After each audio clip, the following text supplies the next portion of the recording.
ញឮសំឡេងមៀមេអូនតែងតែនៅក្បែរបងជានិច្ចបើកភ្នែកឡើងឃើញមុខអូនញោមញញឹមដាក់បងរៀងរាល់ថ្ងៃធ្វើម្ហូបចំណីឲ្យបងញ៉ាំ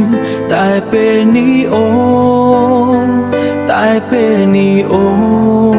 នទៅណាបាត់តើពេលនេះអូននៅទីណាជីវ៉ាបងនឹកអូនណាស់អូនគុំទៅណាប្តេផ្ដាំងចោលបងអីត្រឡប់មកវិញមកអូនមានស្ងួនបងចង់ថ្នាក់ថ្នមបីវិលមករកបងជាថ្មីតើបានទេតើបានទេ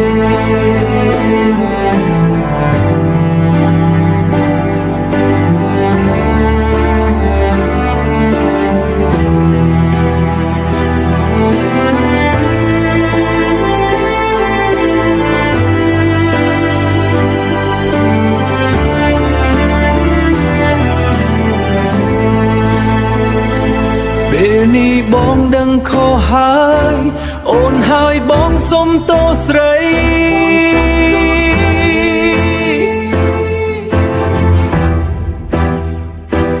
វិលមកសាងស្នេហ៍ជាថ្មី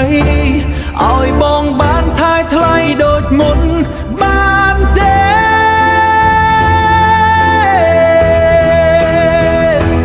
តើពេលនេះអូននៅទីណាជីវ៉ាបងនឹកអូនណាស់អូនគុំទៅណាប្តេផ្ដាំងចោលបងអីត្រឡប់មកវិញមកអូនមានស្ងួនបងចង់ថ្នាក់ថ្នមបី